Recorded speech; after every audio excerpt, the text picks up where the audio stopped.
Ce que vous devez noter, c'est que un peuple qui a perdu son identité est un peuple à qui on ne peut pas faire confiance. Donc, pour des gens comme vous qui avez voyagé, je crois que vous avez quand même eu la chance de flirter un peu plusieurs cultures. C'est-à-dire, au moins, si vous avez été, par exemple, en Inde, même si vous n'avez pas voyagé, au moins, généralement, vous avez l'habitude de voir des réseaux sociaux. Donc, si vous flirtez un peu la culture de l'Inde, la culture des Japonais, c'est-à-dire des Asiatiques, que ce soit les Indiens, les Japonais, les Chinois, même les Européens, même les Américains, vous allez remarquer ceci de particulier, c'est que tous les peuples qui accèdent aux grandeurs des nations, ce sont des peuples qui ont comptabilisé leurs ressources pour pouvoir s'ouvrir. Tous les peuples au monde. Et c'est pour cela, jusqu'aujourd'hui, si vous analysez bien, est-ce que vous allez voir, par exemple, un président arabe venir dire que Jésus est Seigneur? C'est pas possible. Vous allez voir, par exemple, un président français. Bon, les sons français. C'est-à-dire, vous prenez un président indien, venir prendre le micro pour venir dire que Missim Lai. Ou bien vous allez prendre un président chinois qui va venir prendre le micro pour dire que peut-être Allah Akbar. Non. Donc, ce que moi je veux vous dire, c'est simple. Notez que un peuple qui n'a pas son identité est un peuple qui n'a pas d'avenir. Et non seulement ça, c'est un peuple à qui on ne peut pas faire confiance.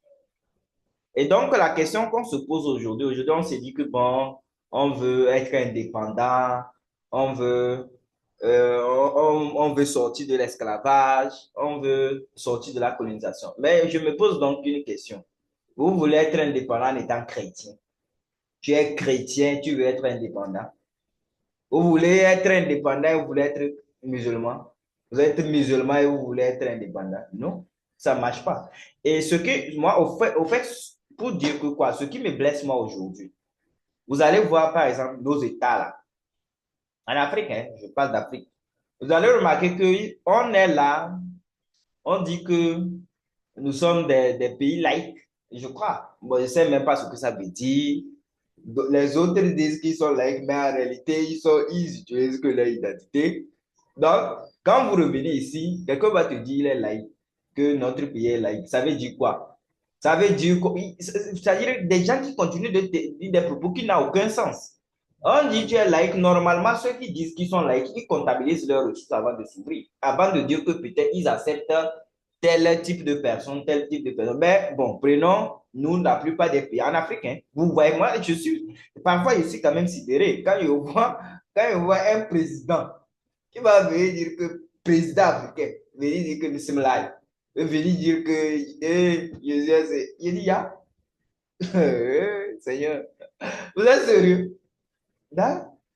Donc, sachez que ce que moi, je veux vous dire, on ne pourra jamais, allez noter ça, c'est Guy Tabac qui a dit. On ne pourra jamais sortir de la colonisation de l'esclavage qui continue bien aujourd'hui si vous continuez à utiliser ces antivaleurs-là, c'est-à-dire ces comportements mesquins, c'est-à-dire des trucs, aller raconter des bêtises que quelqu'un, Seigneur ou bien Missim Lai ou bien quoi, I don't know. Vous voyez? Donc, si ce que vous voulez que nous retrouvons cet état de pureté, cet état d'identité pour pouvoir s'ouvrir aux autres, je crois que ce que nous pouvons faire de manière simple, la première des choses, c'est-à-dire au niveau des institutions, que les institutions de nos pays africains se fondent sur l'identité de notre culture. Donc, je crois que si ce que on ne le fait pas, on va continuer de souffrir. Et nos enfants aussi continueront à souffrir si rien n'est fait. Et donc, vous aujourd'hui, si vous vous dites que vous êtes des entrepreneurs, donc il faut tenir compte de ça. Et c'est pour cela, généralement, je vous dis que 90% de tout ce qu'on nous enseigne à l'école, tout est faux. Donc, ne faites pas comme si tout ce qu'on vous a enseigné à l'école, dans les églises, mosquées, il y a quelque chose de sérieux là-dedans. Pensez que tous les thèses de doctorat, tout ça, il y a quelque chose de sérieux là-dedans. Non.